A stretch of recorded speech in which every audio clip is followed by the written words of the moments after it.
Milei hace una nota por semana y rota entre sus dos partners, entre Jonathan Viale y Majul. El tipo puede mentir tranquilo porque no le van a repreguntar. El tema es, ¿de qué le sirve la mentira cuando dura unas pocas horas o cuando contrasta tanto con la vida cotidiana de la población? A ver, Milei mintió ayer en varias cosas frente a su muy amigo Jonathan Viale. Entre otras, podemos elegir tres para analizarlo.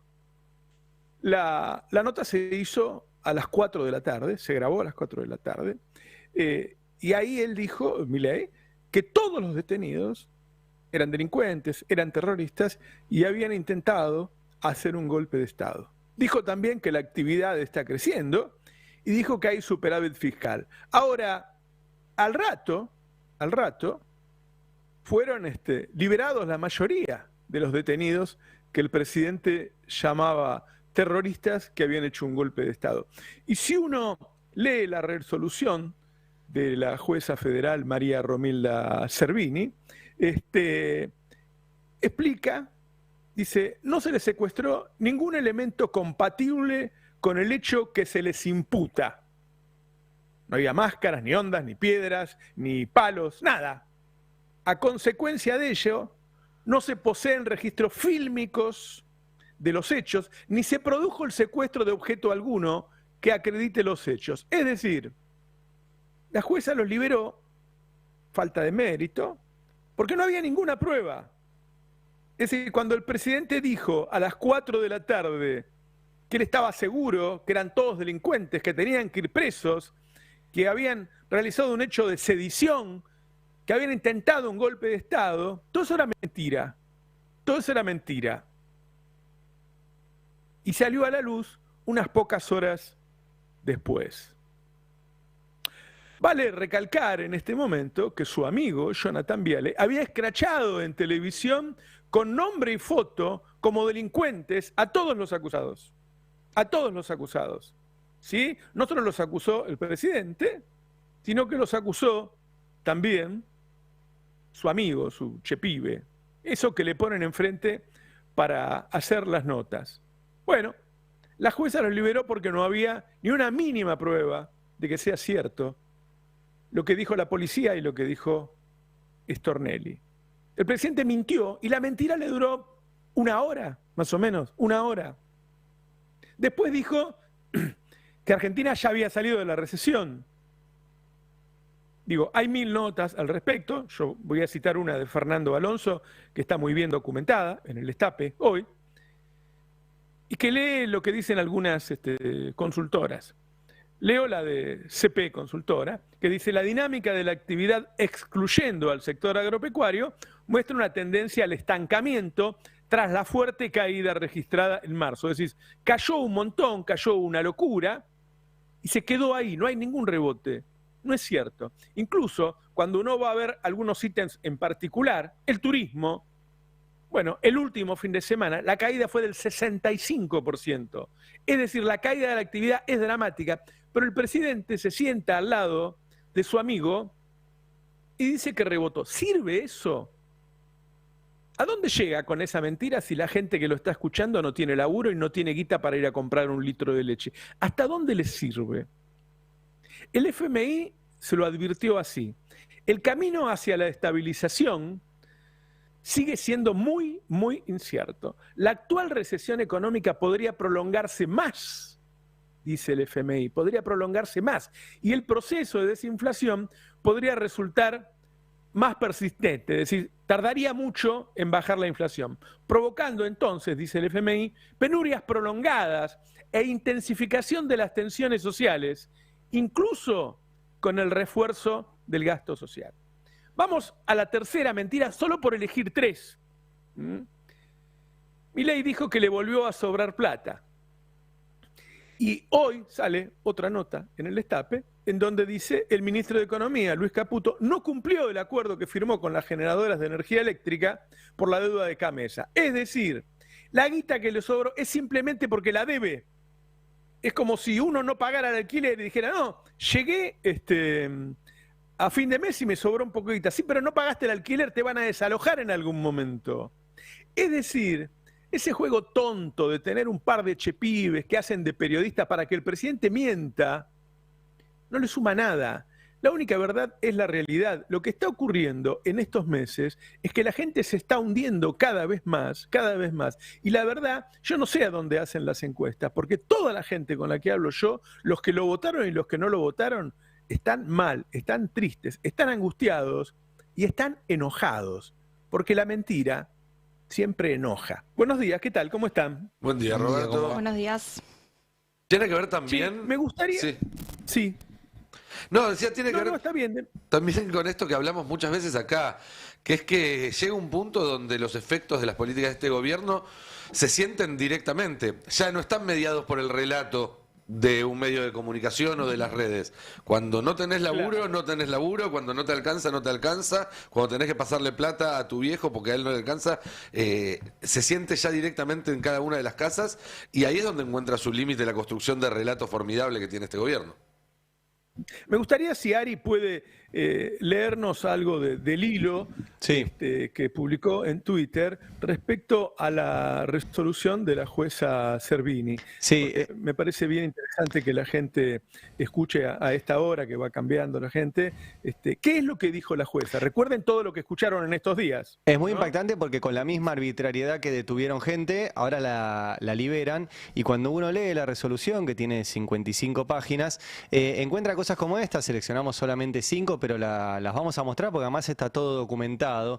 Por ejemplo, uno de los detenidos cuenta ahí, yo vi cómo las actas de secuestro eran firmadas por el propio personal policial como si fueran los testigos del procedimiento. Esto es realmente una barbaridad porque cualquiera sabe que cuando la policía actúa busca 2 testigos. Esos 2 testigos son gente que anda por ahí, gente suelta, que la meten para que controle que se está haciendo lo que se tiene que hacer ahí. Bueno, acá hay uno de los detenidos que dice, lo firmaron los policías. Como si los policías fueran los propios testigos de lo que estaban haciendo. Este es un fragmento. Otro fragmento que está en la resolución, ¿sí?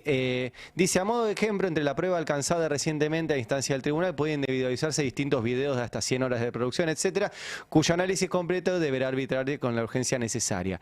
Pero más adelante dice, todavía no se encuentran en conocimiento del juzgado a mi cargo, entre ellos la quema de un rodado en las inmediaciones de la plaza.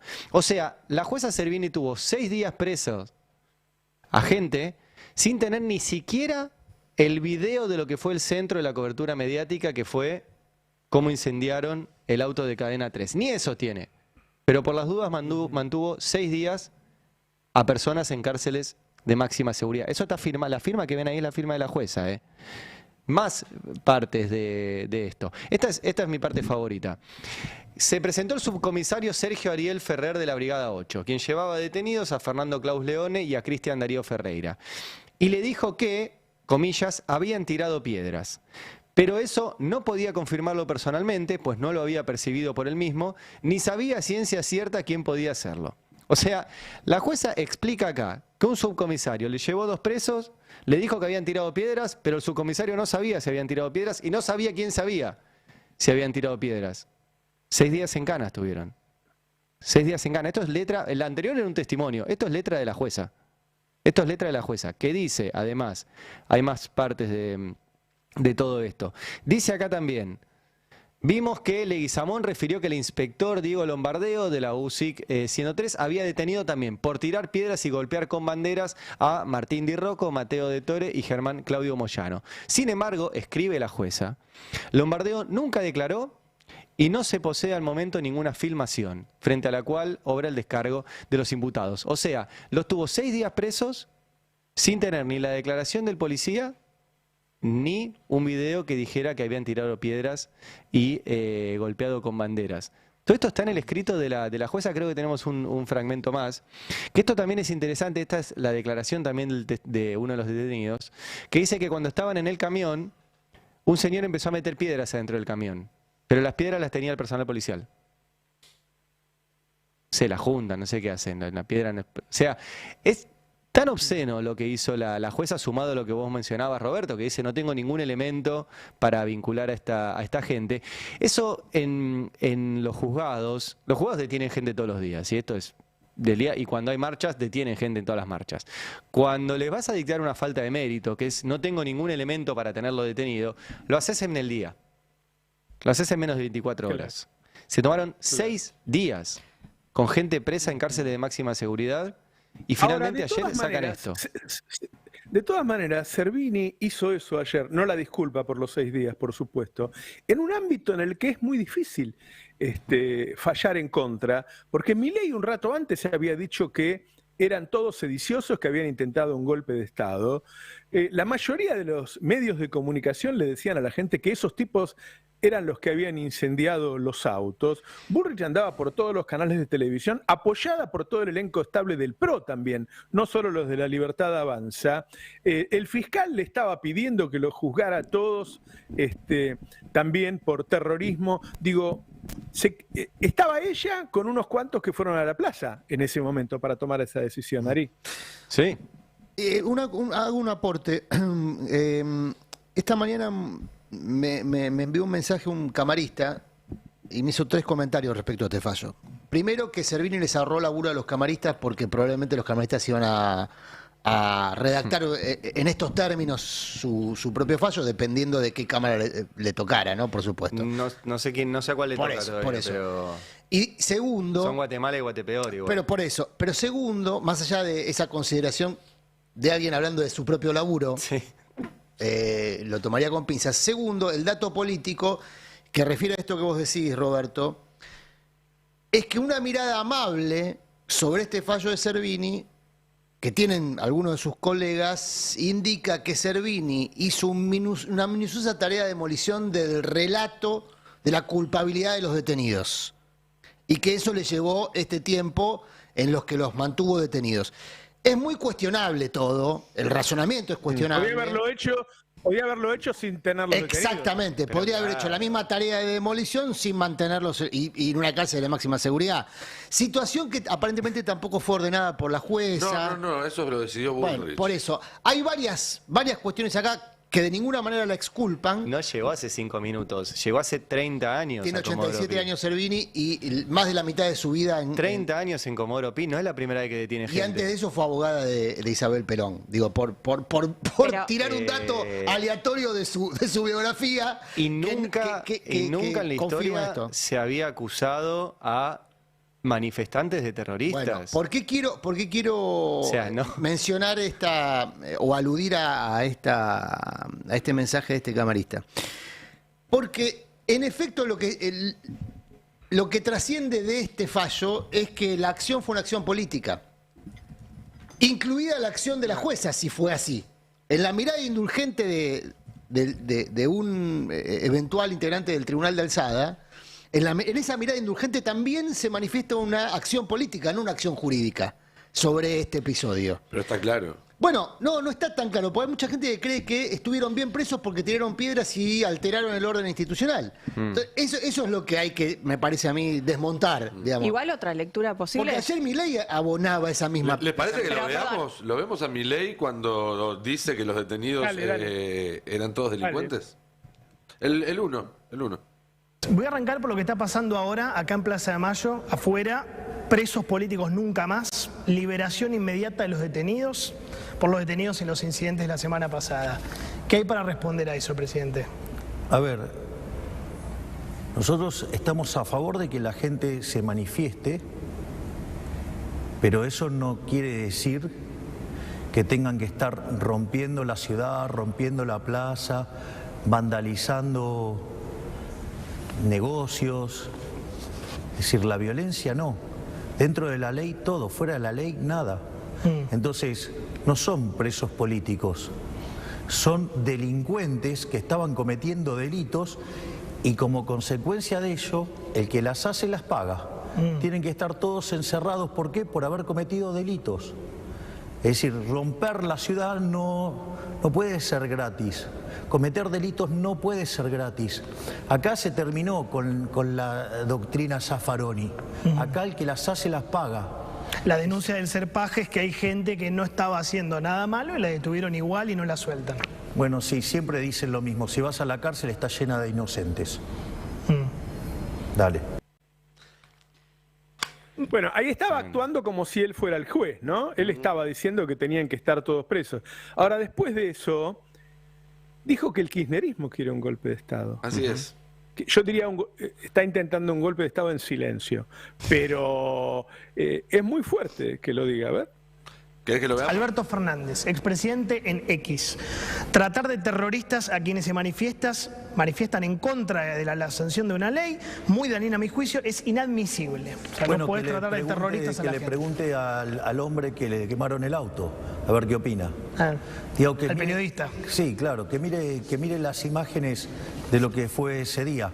Lo que pasa que, claro, puede ser que para personas con intenciones golpistas y con abstinencia de poder. ¿Lo decís por Alberto Fernández? Por el peronismo en general, la parte, digamos, no racional, ¿no? Digo, a Macri también le tiraron 14 toneladas de piedra. Bueno, o sea, ellos intentaron hacer lo mismo. Digo, ellos están intentando hacer un golpe desde el primer momento. ¿Ellos quiénes? O sea, dijiste el peronismo Digamos, no racional, pero digamos ¿quién? el kirchnerismo. ¿El kirchnerismo? Bueno, esto es lo que comentábamos, Roberto, de la construcción de un relato. Por algo, el primer episodio del miércoles es la policía atacando a diputados de Unión por la Patria. Porque de esa forma empezabas a plantear el conflicto como un conflicto político y todo lo que sucediera después quedaba supeditado a esa imagen. Y esto Milei lo confirma, digamos, de esta forma. Igual para mí es peor todavía, porque se están empezando a instalar las categorías de sedición, terrorismo. Entonces, digo, legalmente, penalmente, tiene otra caracterización. Yo me quedo con lo que decías, Adri, y yo pienso que hay otra posible lectura, que es, más allá de los 6 días que esperó, el viernes Servini toma una decisión donde libera, escarcela a casi la mitad de los 33, porque originalmente eran 33. A mí no me queda claro qué pasó, por qué a estos 11 que hoy le dicta falta de mérito de manera tan contundente, no se las dictó el viernes. Porque no quiso. Y a eso le sumo que nosotros lo contamos el lunes, el domingo por la noche, filtra claramente el fiscal a la Nación que iba a pedir la detención de vuelta de los 33. Cosa que hasta lo que yo tengo entendido, hasta lo último que hablamos con los abogados, todavía no se presentó formalmente. Entonces me pregunto si lo que no hubo en estos últimos días es una pulseada. El gobierno estaba midiendo, te iba a decir exactamente eso. Mi sensación es esa, que se midió. Por eso Milei sale ayer y por eso Servini no lo resuelve no el viernes, el miércoles. Servini lo tendría que haber resuelto el miércoles.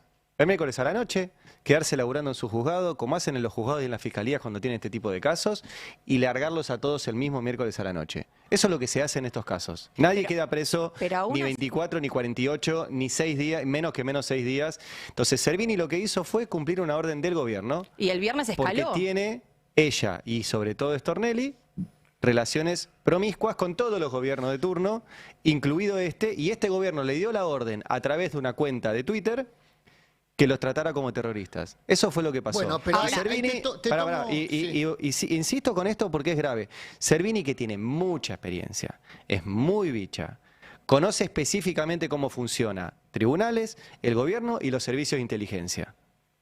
Lo tiene absolutamente claro.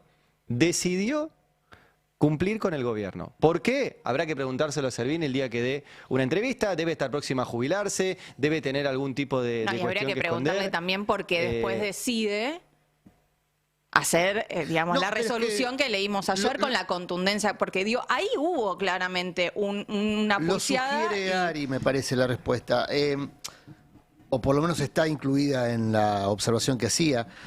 ¿Calibró la relación de fuerzas con el gobierno? ¿Puede ser? Sí. Si calibró la relación de fuerzas con el gobierno está jodido, ¿eh? Eso es lo que digo. Le duró 6 días Sí. su Pero fuerza frente a una jueza como Servini. En esa Entonces está calibración jodido. hubo gente presa 6 días. Servini ha calibrado fuerza con muchos gobiernos. Sí, claro, por eso digo, no, ella Ha sabe calibrado exactamente fuerza lo que con está muchos haciendo. gobiernos. Y a muchos gobiernos les concedió beneficios durante décadas.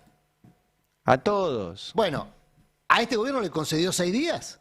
Entonces está jodido. Es que- O sea, como dato político, si yo fuese un observador involucrado en la gestión política estaría Sí. preocupado. O Si está Servini toma negociando una decisión... algo. Digo, el juez Lijo es un, Bueno. es un hijito de Servini, por ejemplo. Le dieron pocos días también los mercados y las consultoras Claro. que están diciendo que la recesión sigue, que no es cierto lo que dice el gobierno y están comprando dólares. La impresión que da es que la ley Bases no los fortaleció y que estas amenazas, que habría que sumarlo, ¿no? En pocos días, ayer me enteré que la denuncia que hizo, otra denuncia penal que tenemos, la de Martín Menem, también le llegó a Indalo. Ajá. Es decir, que están yendo contra los dos grupos más fuertes opositores con denuncias penales. Bueno, también recordemos, cuando denuncian a Villarroel, a Darío y a Nancy Paso, son de los dos medios opositores que no son amigos de él. Digo, todo esto se da en días en donde el gobierno está perdiendo la pulseada con los mercados, está perdiendo la pulseada con el campo. Lo que le dice el FMI es muy fuerte. Es muy fuerte. Le está diciendo que tiene que hacer todo de nuevo para darle los dólares que le pide. Y me parece que Servini, si se hubiera encontrado ante un gobierno más fuerte, se los hubiera quedado adentro 3 meses. Claro, Y sumo, por eso. perdón, y Sí, creo sí. que la entrevista dejó otro dato político, que fue cuando Viale intentó de manera bastante insistente en seguir con esta campaña contra la Iglesia, y sorprendentemente Milei lo escapó. Digo, y después de tantos días de campaña fuerte desde los medios más aliados del gobierno, llama la atención por qué decide desescalar. Tenemos varios tapes, podemos escuchar el 12 o el 13, en donde Milei claramente decide que no le conviene en este momento pelearse con la Iglesia. Yo te entiendo, pero él se sacó la foto con la bandera de aerolíneas, Me parece que el día de la ley de bases. digamos, puede también tener una opinión distinta, ojo, ¿no? Porque en algunas Sí, sí, cosas tiene una por opinión supuesto. distinta. Entonces, bueno, también es válido.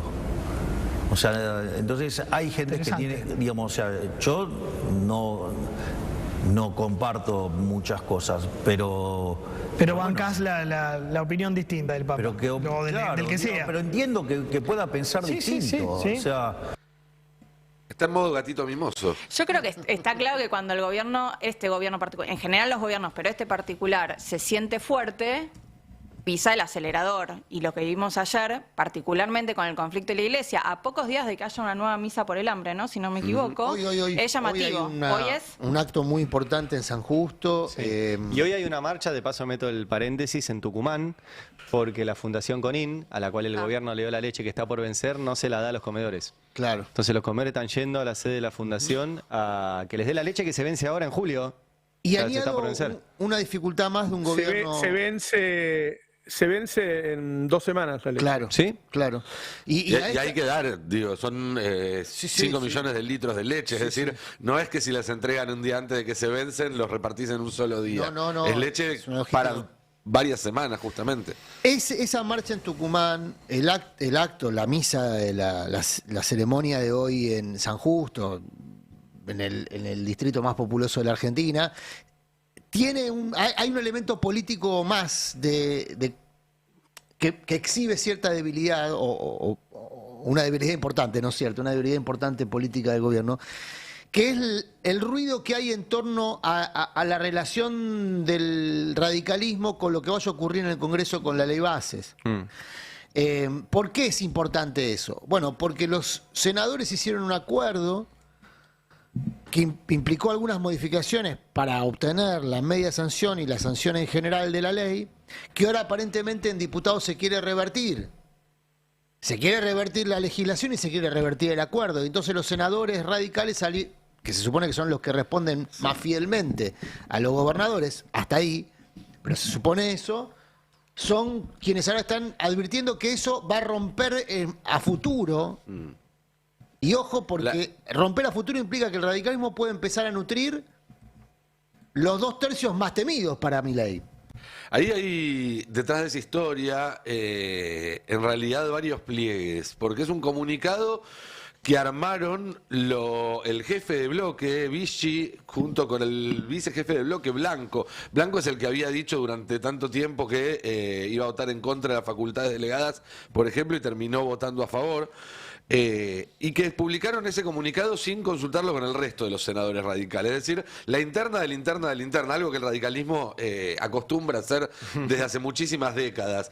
Pero lo cierto es que le es funcional esta interna y la discusión que seguramente se va a dar en estos días entre radicales a la estrategia del gobierno, porque si bien todos sabemos que es el gobierno el que quiere insistir con la versión original de la ley, porque sus sponsors así lo ordenan, la línea que está dando el gobierno sobre esta cuestión es, ojo, no somos nosotros, son los diputados que están defendiendo su versión contra la de los senadores. Los diputados que durante un mes y medio escucharon cómo los senadores decían esto no sirve, esto los diputados lo hicieron mal, acá no trabajaron. ¿Se acuerdan que Lustó dijo que terminó pasando por, no me acuerdo cuál fue la expresión que usó, pero básicamente que había pasado por cansancio, etcétera? Y los diputados, según dice el gobierno, van a pelear para hacer valer su trabajo. No Esa es la excusa que va a encontrar el gobierno para desatender los pactos que había no son agentes libres hecho. de todas formas, ¿no? No, claro que haya hablado, creo que tenemos para ver y escuchar a María Eugenia Vidal. María Eugenia Vidal hoy forma parte del dispositivo de Mauricio Macri, ¿no?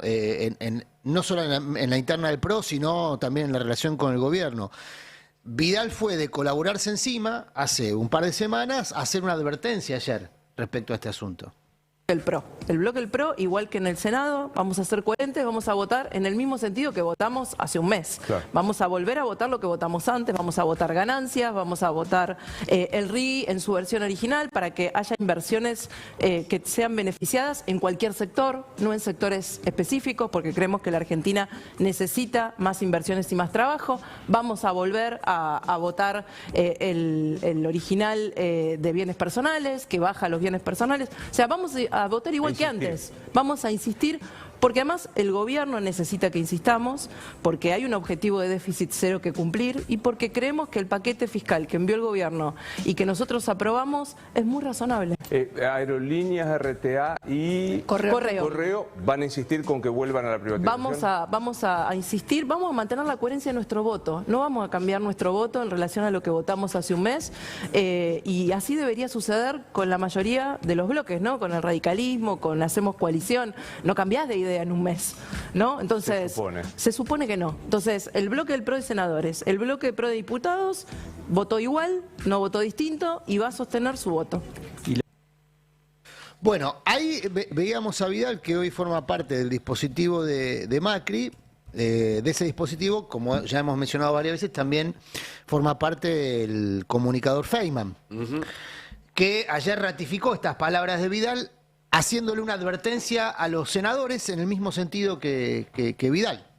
Los senadores no le pueden exigir a los diputados que hagan algo, de ninguna manera. No, esto con respecto al gobierno. ¿No son dueños de los diputados? No, claro, pero esto con respecto al gobierno. El gobierno... Los diputados tienen autonomía de insistir con su postura, porque ya lo discutieron, lo votaron, y así fue al Senado.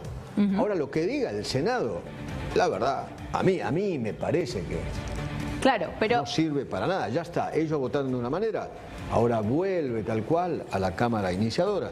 Y la Cámara Iniciadora, los diputados son independientes de los senadores. Son independientes, eso es lo que dice el gobierno. Claro, dice, insistamos con el tema de las privatizaciones, insistamos con la privatización con la autorización para privatizar aerolíneas. Bueno, con independencia de lo que piense el gobierno, está claro lo que piensa Macri. Digamos, Macri quiere que salga el proyecto original. Y ahí, Roberto, dos datos, sumo. Servini, que en 6 días pasó de hacerle caso a reprender la acción de gobierno con un fallo bastante duro respecto a la acción policial. Los mercados también, 6 días duró el veranito. Ya ahora están otra vez advirtiendo. Ayer hubo una corridita del dólar paralelo, del dólar blue. El Fondo Monetario que le impone condiciones a través de su staff report. Y los aliados que también le imponen sus propias condiciones en el Congreso. No sé, si no cuento mal, le estoy contando 5 episodios que hablan de un gobierno muy debilitado, Roberto. No, es que no es casual que lo hayan hecho todos juntos para que el gobierno no sea grande con esa semana que tuvo. Che, no quiero dejar pasar, y después seguimos con esto, lo que dijo de Estela de Carlotto. ¿Por qué? Porque a mí me parece que ellos, como siempre, trabajan la historia para hacer cosas en el presente. Es decir, si vos querés decir que los que están en contra tuyo son terroristas, no sabemos con el objetivo de qué, pero uno supone que si son terroristas los podés matar, los podés desaparecer, le podés hacer lo que quiera. Tirás bien sobre el kirchnerismo esa culpa. Bueno, primero tenés que blanquear y decir lo que pasó en los 70 no fue como te contaron, y de ahí el ataque a Estela de Carlotto, míralo. Estela de Carlotto dijo, estamos viviendo una democracia entre comillas, a propósito de esto, ¿no? Bueno, hay que ver, digamos, sus entrecomillados, porque quizás para ella, digamos, la democracia sea que haya gente tirando bombas, secuestrando gente, matando civiles, tratar de tomar el poder por las fuerzas para llevar a cabo la revolución comunista. Digo, quizás ella añora ese pasado sangriento de la Argentina, donde un conjunto de violentos, digamos, intentaron tomar el poder por las armas.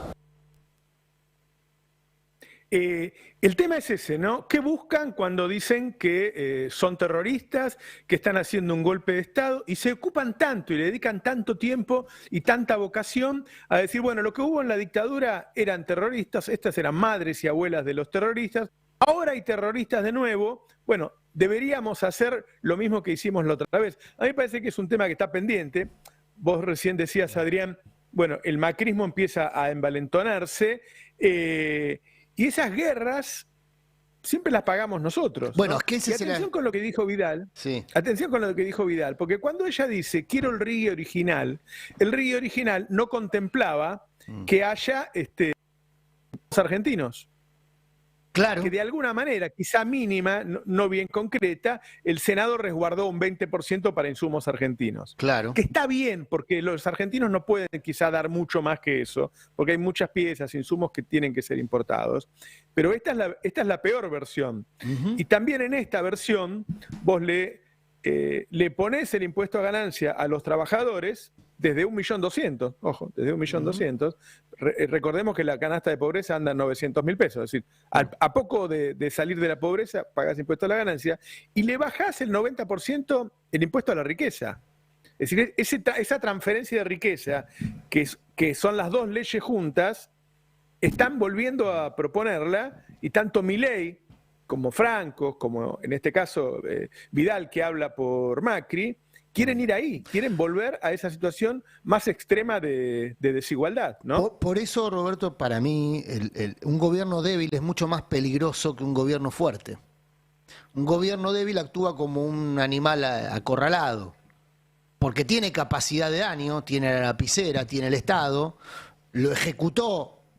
En este tiempo hay 30 personas, o 15 por lo menos, que no se van a olvidar nunca más, que van a tener marcas psicológicas durante muchos años por haber permanecido en una cárcel federal, por haber ido a una manifestación. O sea, el Estado tiene poder de daño y un gobierno débil reacciona como un animal acorralado, ataca.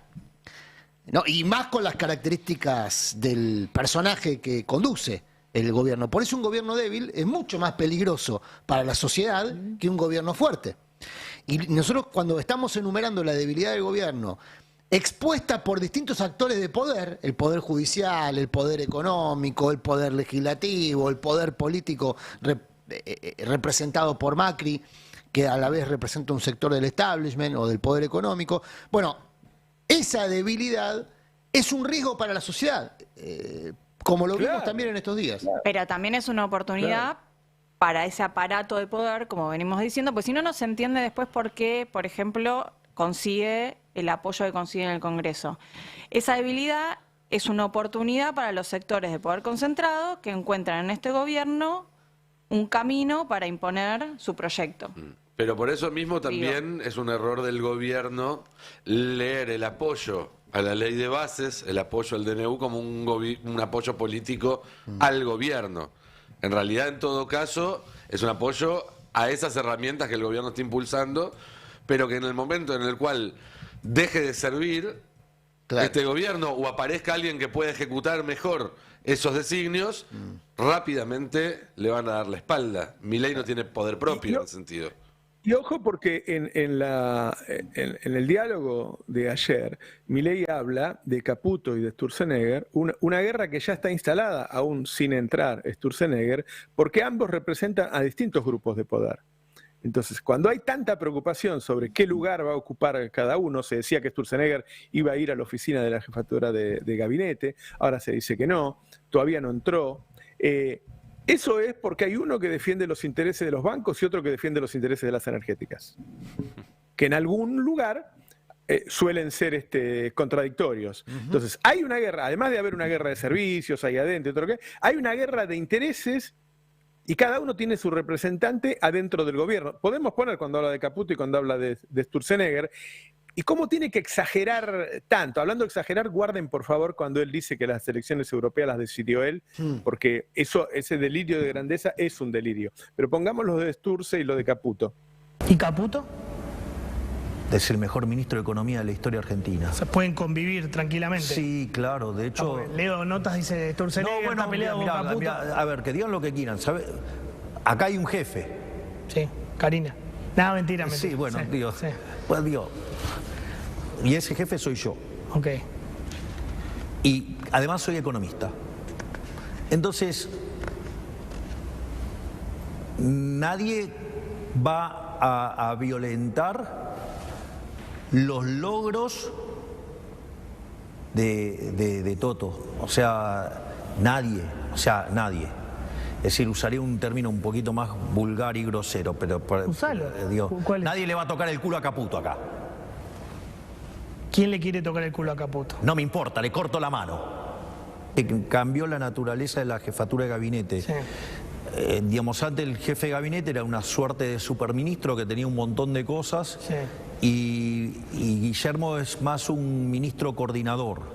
Entonces, porque eso nos permite agilizar mucho más el funcionamiento del Estado, que las cosas salgan mucho más rápido. ¿Sturzenegger qué va a hacer? Sturzenegger va a estar ocupado en todos los que tiene que ver con la desregulación y con la liberalización de la economía. ¿Va a ser ministro, secretario? No, él va a ser ministro. ¿Va a ser ministro? Va a tener el cargo de ministro. Sí, claro. Okay, o sea, Federico es uno de los tipos, es uno de los economistas más brillantes del planeta. ¿Cómo le gusta el superlativo? Siempre deja esas cosas. ¿Cómo? Sí.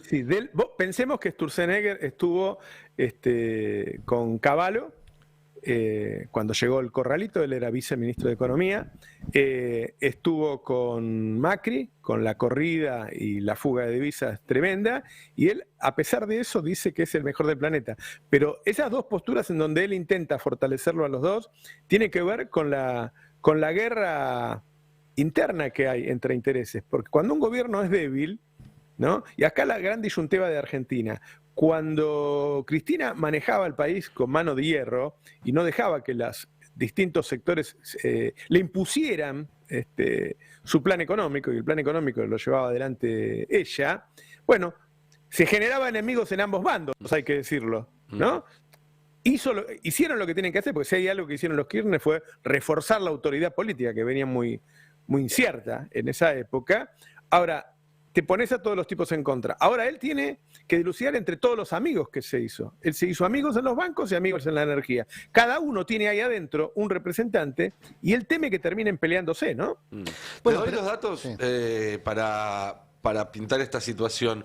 Una tiene que ver en por qué Sturzenegger o qué está pidiendo Sturzenegger que Caputo no quiere ceder y que genera conflicto. Y básicamente es recursos, plata. ¿Plata para qué? Plata para pagar indemnizaciones. El plan con el que entraría Sturzenegger a modificar el gobierno requiere que el gobierno desembolse una cantidad enorme de dinero para pagar indemnizaciones, porque van a echar muchísima gente, y Caputo dice en este momento esa plata no está. Ese es uno de los puntos de conflicto, para entender también de qué estamos hablando. Y una pista de cómo se puede desenvolver este conflicto, una de estas cuestiones que se retiró a la jefatura de gabinete. Escuchábamos recién a Milei comentando cómo pasó de ser una estructura muy amplia a ser meramente una estructura de coordinación. Es las empresas del Estado. Las empresas del Estado, a partir de ayer, dejaron de estar en la estructura de la jefatura de gabinete para pasar a la estructura del Ministerio de Economía. Supuestamente era un área que iba a caerle a Sturzenegger. Es una de las áreas a desregular, es una de las áreas a desmalezar. Con lo cual este movimiento es leído por algunos como una señal de que el lugar para Sturzenegger va a ser el que hoy en día ocupa Caputo y no un nuevo ministerio. Hay que ver cómo se desenvuelve eso porque, como decimos, tiene que ver con varios tironeos. A Milei lo tironean entre varios. Dos cosas, dos aportes. Uno, Sturzenegger fundió a la Argentina 2 veces, ¿por qué no repetiría la tercera? Digamos, si es lo que sabe hacer. Entonces, no hay que esperar del protagonista algo distinto a lo que ya ocurrió. En tal caso, el contexto es distinto, porque la Argentina hoy es mucho más pobre que cuando fundió la Argentina con Macri. Más pobre en el sentido de que los argentinos tienen menos colchón, menos espalda, menos posibilidades de aguantar el sablazo que propone Sturzenegger. Segundo, todo esto se empieza a mezclar con la campaña electoral. El propio Milei ayer habló de candidaturas. Ya aludió en 2 oportunidades antes a su pretensión de reelección. Eso pone un horizonte político a su estrategia de gobierno. Pero ayer ya empezó a hablar, a mencionar candidaturas. Creo que hay justamente un tape donde habla de Spert y de Adorni como posibles candidatos. Yo tengo un nivel de afinidad muy importante. Sí, lo vemos. O sea, no me lo descartás. No, para nada. Digo, o sea, yo tengo una excelente relación con el profe Spert. Me parece buenísimo que se haya sumado a La Libertad Avanza y particularmente pienso que es un candidatazo. Candidatazo, mirá qué título te saqué. ¿Y Adorni también va a ser candidato? No lo sé. No sé dónde tiene domicilio Adorni. Eso depende de Manuel. O sea, Manuel es un tipo maravilloso. ¿A vos te gusta? Sí, también. Otro candidatazo. Lo que pasa es que también es un gran vocero. Es un gran vocero. Bueno, anoten este dato, muy importante, porque esto va a explicar mucho de los comportamientos políticos de los próximos días. Se elige senador en la ciudad de Buenos Aires. Y ahí ya tenés anotado. Milei anotó a Spert. Elisa Carrió se anotó a sí misma. Puede competir en la ciudad. Abrió un estudio de abogados. Abrió un estudio de abogados, pero esa es la excusa para que empiece a dar entrevistas como la que dio anoche, en la que presentó su candidatura. Dijo, voy a ser candidata a senadora. No sabe por qué espacio, no importa mucho, porque la verdad es que si ella es candidata... Schiaretti también. ¿Cómo? Schiaretti va a estar ahí también. Claro. Sí. Pero bueno, Schiaretti por otro distrito. Yo digo... No, en la ciudad. En la ciudad. En la ciudad. Bueno, tenés la posibilidad de que Lustó, si quiere ser candidato a presidente o a jefe de gobierno de la ciudad, va a tener que mantener algún cargo que le permita estar en el debate público. Y el cargo que tiene ahora se le termina el año que viene. Entonces, probablemente sea candidato el año que viene. Ahí está toda esta situación de un posible acuerdo con un sector del peronismo porteño para que Lustó sea candidato de un espacio transversal o por lo menos que no tenga una competencia muy sólida. Pero uno imagina que el peronismo también va a competir. Ahí aparecen otras figuras para competir en la ciudad. Es decir, y un dato adicional. Mañana Patricia Bullrich hace un acto en la ciudad de Buenos Aires con La Libertad Avanza, casi lanzando su propia candidatura por el espacio político que hoy conduce Karina Milei. Porque ella también quiere ser candidata a jefa de gobierno. Porque quiere ser candidata en desafío a Mauricio Macri. Por eso Jorge Macri, en las últimas horas lo hemos visto impostando mano dura, porque no quiere cederle a Patricia Bullrich el monopolio de esa impostura. Entonces, casi que Jorge Macri se puso al frente de la represión públicamente. Salió a defenderla muy enfáticamente. Anoche mismo creo que tenemos ahí... Y salió a decir que él puso las pruebas prácticamente. Claro, él salió a decir, yo puse las pruebas, las puse yo. Cosa que reprende Servini en el documento de anoche. Dice, tanto colaboró Jorge Macri que sus policías probablemente terminen en problemas serios porque firmaron actas asumiendo que no habían visto nada de lo que suscribían en las actas los policías de la ciudad. Todo por orden política del jefe de gobierno en este marco de efervescencia electoral que empieza a transitar. Hay que ver cómo la sociedad empobrecida ve todo este circo, Y el silencio táctico, ¿no? El silencio táctico también lo dejo ahí picando. Digo, esto que vos mencionás de Jorge Macri, hay muchos políticos en Argentina. Hoy el mismo Puyaro se sostiene esa posición. Es decir, hay muchos políticos de Argentina que utilizan la mano dura para en las encuestas. Ahora, eso habla de los electores también, ¿no? Digo, o sea, una buena parte de quienes viven en la ciudad de Buenos Aires tienen un requerimiento tan grande de mano dura que después los candidatos, incluso el jefe de gobierno, desde la lógica de la política, dicen, bueno, si esta gente quiere votar mano dura, yo me propongo, yo lo puedo hacer, o aunque sea lo puedo decir. A mí no me parece que sea la misma el perfil de Jorge Macri que de Bullrich, pero Bullrich te lleva a eso. Bullrich va empujando. Ahora, yo miraría también por qué la ciudad de Buenos Aires es tan facha, por decirlo de alguna manera, ¿no? Tiene tan poco respeto por las libertades individuales, porque eso es un caso. Le están vendiendo eso. Y también está abandonada la ciudad, digo, ¿por qué la ciudad de Buenos Aires sigue eligiendo una opción que en 16 años no construyó un metro de subte, que tiene la ciudad llena de basura? Digo, no está más linda la ciudad de Buenos Aires ahora que hace una década. Hay un sector del peronismo porteño cuyo negocio es perder. Eso también es cierto. No, y es muy llamativo que en todo el mapa preelectoral que estás marcando, volvemos a lo de siempre, ¿no? Hay como un vacío. Todo parecería que es centro derecha tirado a la derecha. ¿Y qué pasa? Hablemos un poco, ¿no? del silencio ¿Qué táctico. pasa en ese vacío de representación? Digo, porque muchas veces venimos diciendo acá que hay un sector, como vos decís, Roberto, que está angustiado, que tiene bronca, que tiene miedo ahora también, y que no encuentra una representación política para lo que está sintiendo y la urgencia que está sintiendo en este momento. Y yo veo el mapa que describe Adrián y entiendo esa falta de representación, porque no veo ningún candidato que esté... Claro, hay muchos jugadores, ninguno es nítidamente del campo nacional. Pero más allá de que nítidamente sea el campo nacional, ¿quién de todos esos está representando alguna de las sensaciones, los sentimientos que describió Roberto al principio? Bueno, por eso les pregunto a Ari y a Roberto, porque los dos aludieron más o menos a lo mismo. La estrategia hasta acá pareciera ser el silencio táctico. Ayer Juan Desbenzi hizo una extraordinaria... ¿De quién, perdón? Del peronismo o de la oposición nacional y popular. Ayer Juan hizo una descripción extraordinaria respecto a que ojalá el kirchnerismo fuese un cuarto de todo lo que le adjudican desde el oficialismo, ¿no? Porque habría ahí una representación muy potente, con un cuarto de todo lo que le adjudican. Vos aludiste al tema de la resistencia silenciosa, Roberto. ¿Esta táctica se puede sostener en el tiempo, en el marco de una campaña electoral que ya arrancó? No sé, a mí en el caso de los detenidos me parecía que si se metía Cristina, el foco iba a ir hacia ahí y no hacia los detenidos.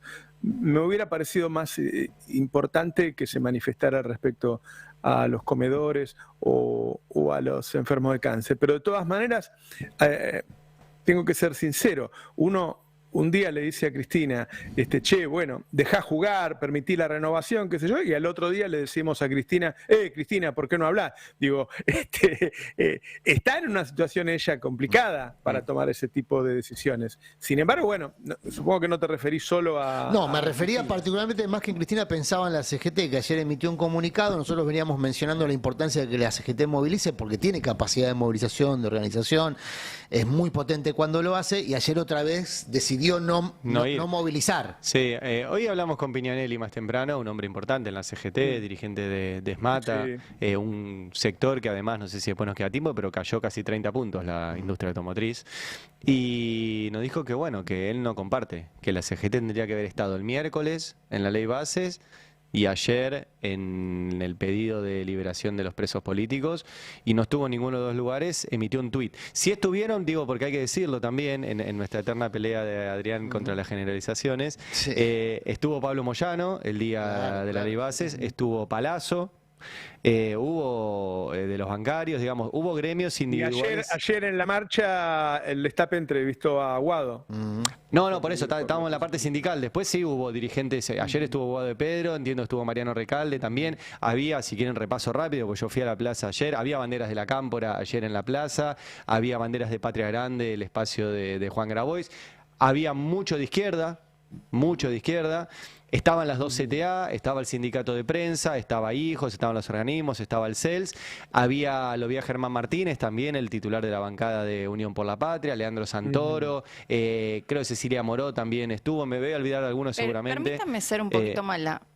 ¿Estuvieron en calidad individual o estuvieron en calidad, digo, porque una cosa es que haya 4 banderas de la Cámpora y otra cosa que esté la columna de la Cámpora? Es un gran punto. Digo, porque lo mismo pasa con la CGT. Pueden estar ciertos gremios o ciertos dirigentes, pero cuando se moviliza la CGT, hay una organización determinada, claro. Nadie se corre un centímetro del lugar donde tiene que estar y por ende la policía no puede avanzar como después si avanza cuando esa organización no se da y esa seguridad no se da. Digo, me parece que si quieren lo podemos ver en términos de gradualismo, está bien, pero que aceleren los tiempos, porque ayer, yo creo, hacía falta una plaza un poco más llena. Total, sí, nosotros estuvimos, nos encontramos ahí con Colombati, con Siminelli, había poca gente, la verdad había poca gente, tan poca gente que no hizo falta ni siquiera que la policía le dijera a todo el mundo que estuviera arriba de la vereda, porque entraban todos en media plaza. Y había 16 personas presas y Milei estaba dentro de la Casa Rosada diciendo que tenían que estar presas, pues a esa hora estaba Milei dando la entrevista, ¿no? Claro. No, había poca gente y coincido... Y estaba la amenaza de Stornelli pidiendo la detención de vuelta de los otros 17 que había liberado. Y la pregunta que vos hacés es clave, porque esto de ¿en calidad de qué?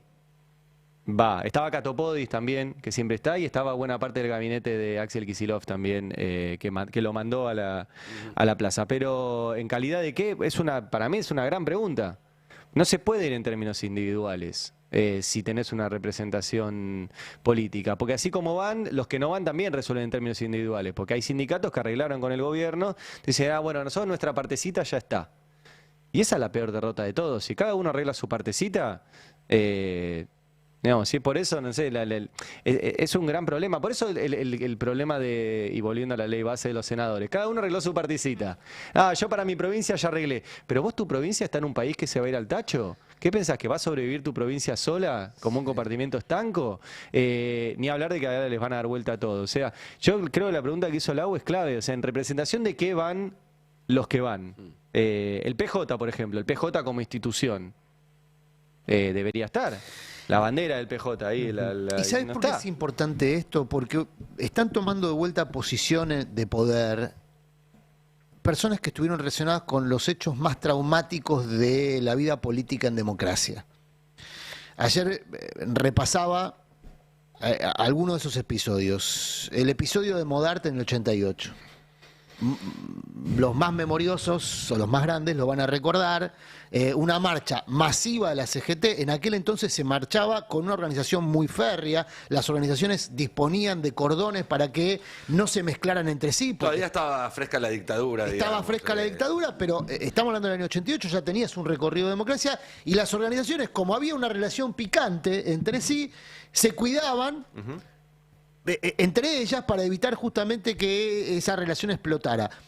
Un grupo de agentes de inteligencia comandados por agentes de inteligencia de la dictadura, entre ellos Raúl Guglielminetti, todo esto está probado ya en el tiempo, ¿no?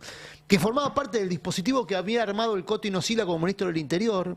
Y retengan este nombre porque es un nombre que cíclicamente vuelve cada vez que hay un episodio de infiltrados, de espionaje ilegal, hecho desde el Estado o de manera paraestatal. Bueno, en aquel momento, gobierno de Alfonsín, se dispone un operativo de inteligencia muy parecido al que vimos hace un par de días, que vimos la semana pasada. La infiltración de la marcha, se desarma la marcha, se genera una batahola, se estigmatiza lo que manifiestan. ¿De cuánto le sirvió eso a Alfonsín? De nada. A los 2 años estaba estallado por el aire él, su gobierno, la historia del radicalismo hasta ahí cambiaba radicalmente. Por eso también acá decimos muchas veces que aquellos que piensan que la represión es una muestra de fuerza de un gobierno se equivocan. Bueno, en general es una muestra de debilidad. Probablemente se equivoquen, pero eso no implica que no lo repitan una y otra vez. Hicieron aquel episodio, terminó como terminó, pero después lo hicieron de vuelta con Menem. Los mismos actores, con otros socios, pero los mismos actores. Y después lo hicieron de vuelta con De la Rúa, terminó con 30 muertos en la calle, pero los mismos actores hicieron lo mismo con De la Rúa. Sí. Y los mismos actores debutaron en este gobierno la semana pasada con esta acción. Digo debutaron porque estaban en la periferia, pero ahora están formalmente otra vez reinstalados. Yo pensé en que la sillones marcha muy de ayer, poderosos. perdón, yo soy un poco optimista. Pensé que la marcha de ayer, creo que lo hablamos con Roberto, iba a ser como la del 2x1. Había 16 presos políticos ayer. Y la del 2x1 fue grande, ¿se acuerdan? Estábamos, bueno, vos estuviste arriba del escenario, Roberto, fue muy impactante. Y yo fui, y nada, yo había poca gente, de verdad, o sea, tuve un rato largo. Éramos muy poquitos y había 16 presos políticos. Vuelvo a lo mismo. Pasó después de la marcha más masiva que se comió Menem, creo yo, fue la marcha contra los indultos. Y a las pocas semanas éramos muy poquitos los que estábamos marchando contra los indultos. Y se había comido 1 millón de personas en la calle, Menem. Pero resistió esa manifestación, mantuvo los indultos, Niembro era el vocero. Digo, por personajes que se repiten en la historia, ¿no? Y después éramos otra vez pocos. Entre quienes estaban ahí, estábamos ahí, estaban las madres, que nunca abandonaron la lucha. Siempre. Después, ayer también, no las nombré, perdón. Estaban las madres. Estaban las también, madres, ¿no? obviamente. Que nunca abandonaron la lucha porque saben que lo imposible solo tarda un poco más. Pero esa es una convicción que se adquiere con los años. En el medio vas perdiendo a los que tienen necesidades más urgentes porque tienen que atender sus necesidades. Y ahí es donde gravitan estos actores de poder que ahora, insisto, esto es lo más peligroso de un gobierno acorralado como el gobierno de Milei, que recurre a expertos en daños, en provocar daños. Daños que en muchos casos, no quiero ser tétrico, pero en muchos casos, como en el caso del 2001, son irreversibles, porque la muerte es irreversible. Entonces, hay que tener mucho cuidado con un gobierno acorralado que recurre a lo peor de las cloacas, como había dicho Alberto Fernández porque era muy bueno describiendo, después no era bueno accionando. Pero describiendo era bueno. Los sótanos de la democracia. Los sótanos de la democracia han emergido otra vez en todo su vigor, Roberto. Che, podemos dedicar los últimos minutos a lo que escribió y publicó hoy Nico Lantos, que encima la tenemos a Laura para hablar del tema, que es cómo nos está involucrando en la guerra Rusia-Ucrania Milei y los peligros que atañen. Sí, esto es una noticia que veníamos comentando desde la semana pasada, que tenía que ver con la incorporación de Argentina al llamado Grupo Ramstein, ¿no? El Grupo de Contacto para la Defensa de Ucrania, que básicamente es un consorcio internacional para mandar armas a Ucrania. A eso se dedican, se juntan una vez por mes en una base que se llama justamente Ramstein en Alemania, que es una de las bases aéreas más importantes de la OTAN, y ahí deciden qué tipo de armas y en qué cantidad y cómo se le va a dar a a Ucrania, junto con algunas otras cuestiones, información de inteligencia y demás. Ahí surgen varias preguntas, pero la primera es ¿qué le va a dar a Argentina a Ucrania? Porque desde el gobierno niegan una versión que han reproducido muchos medios especializados en el mundo, que es que Argentina donaría los 5 aviones Super Etendard que compró Macri y que nunca volaron. De hecho, se dice en la jerga que siguen embalados, están tal cual como llegaron al país hace 5 años, y que podría ser un aporte. También se había hablado en su momento de helicópteros, de los helicópteros que se suelen usar en la campaña antártica, que tendría una consideración de mayor gravedad todavía porque son de origen ruso, con lo cual sería darle a Ucrania acceso a tecnología del enemigo. Eso es algo que está bastante mal considerado. Y esto nos pone en un lugar mucho más cerca de ser considerado, si no un actor beligerante, por lo menos una parte de un dispositivo beligerante. Hasta ahora lo que había habido era alineamiento en términos políticos, geopolíticos, militares también, pero en asuntos en el plano local. Ahora ya empieza Argentina a jugar un juego que parece que le queda un poco grande. No sé, Lau, ¿cómo lo ves? Sí, claramente salimos de la posición de neutralidad.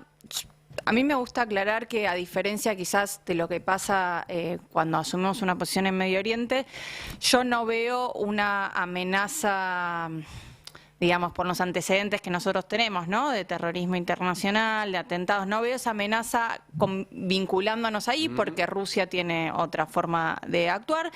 Y ya como vos lo mencionaste antes en otros programas, Roberto, Desde el gobierno de Alberto ya venían tratando de despegarse de cualquier posicionamiento vinculado a la guerra, inclusive, digamos, afianzando la cooperación económica y comercial que había con Rusia. Entonces, en ese sentido, tampoco veo que nos afecten. Yo sí lo que veo, y me parece muy gracioso y me gustaría remarcar, que esto incomoda al gobierno, lo va a complicar en algo que nadie está pensando mucho, que es en sus vínculos políticos internacionales.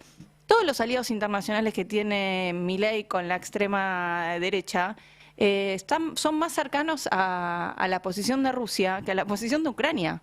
De hecho, el gran temor que tienen en Ucrania, me comentaban hace unas semanas, el gran temor que tienen en Ucrania es que si gana Trump en Estados Unidos a fin de año, ellos están convencidos de que va a buscar inmediatamente o en los primeros meses de su gobierno firmar una paz y terminar ese conflicto, porque no quiere seguir girando plata, no quiere seguir girando armas. Trump ya fue medio aislacionista, por decirlo de alguna manera, en el pasado. Con lo cual, digo, va a encontrar, está chocando directamente con la gente que dice estar ayudando, como bien decías vos recordando la entrevista de ayer de Milei, que él hizo ganar las elecciones europeas. Bueno, sus aliados de Vox no estarían tan de acuerdo en España porque hay muchos analistas españoles que dicen que lo terminó perjudicando y ayudando más a Pedro Sánchez. A Vox no le fue bien en esas elecciones. Entonces, en un marco... Digo, esto va a traer tensión con sus propios aliados, ¿no? Con esa propia ola de extrema derecha que él dice participar y que ya lo mencionaste vos, es en parte es una de las explicaciones de por qué le fue bien en las elecciones europeas. Con lo cual, yo vengo a decir que tiene un matete en la cabeza en términos de posicionamientos internacionales importantísimo. No tenemos nada para ganar. Busquémoslo el video cuando él dice que hizo ganar, que cambió las elecciones en Europa, porque es bien interesante. Va a quedar, y habla de su amor propio, ¿no? Sí. También. Y hay un factor más. ¿Tenemos el video? Veámoslo. La realidad es que, mira, no es lo mío viajar, pero lo hago porque creo que con cada una de estas decisiones he puesto a la Argentina en lo más alto. Muchos, por ejemplo, criticaron mi viaje a Davos. Sí. Bueno, mi viaje a Davos fue muy importante. Mirá el impacto que tuvo en Europa y cómo se dieron vuelta las elecciones y hundimos a los pobres progresistas, pobristas. Hundimos. Aramos dijo el mosquito, se decía cuando yo era chico.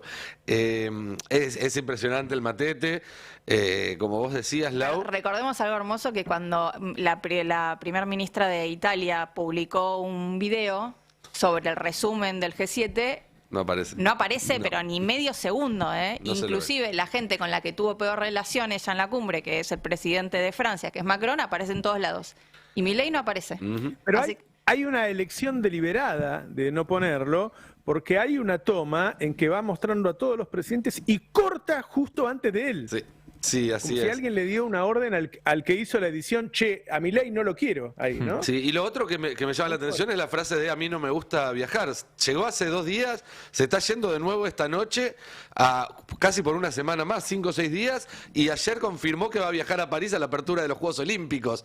Es decir, para alguien a quien no le gusta viajar, está sumando bastantes millas, Milei. Me da la sensación, él lo hace por la patria, da la sensación de que no hay un golpe de Estado en curso, porque si no, no podría irse a la apertura de los Juegos Olímpicos. Y otra cosa. Pero va a ir a recibir un premio. Ahora sí, un premio. ¿En serio? Un premio. Que hable con Luis Ventura, que por $50.000 te da uno. ¿Para qué va a ir hasta allá? Y se va a juntar con el canciller de Alemania, si no... Para completar igual lo de lo que veníamos hablando sobre el tema Ucrania, hay un factor más a tener en cuenta, que es que todas esas consideraciones que recién hacíamos son para un escenario en el cual sigue todo más o menos como los últimos 2 años. Ahora, está la posibilidad muy cierta de que el conflicto escale. De hecho, en la nota que publicamos hoy en El Destape, yo traduje unas declaraciones que dio el presidente de Serbia a una entrevista a un medio en habla alemana en Suiza. Digo, aclaro esto porque en general, si sale en un medio inglés o en un medio yanqui, acá rebota en todos lados, lo levanta Infobae, lo levanta Clarín, pero esto no salió en muchos lugares. Vučić, que es el presidente de Serbia, es uno de los pocos jefes de Estado que tiene vínculo fluido tanto con Moscú como con Kiev. Se reunió la semana pasada con el ministro de Defensa de Ucrania, habla seguido con Putin, es considerado un aliado o alguien cercano a Rusia en la región, estuvo con Xi Jinping el mes pasado, es un tipo muy contacto y fue ministro de Defensa antes de ser presidente, con lo cual entiende de lo que está hablando.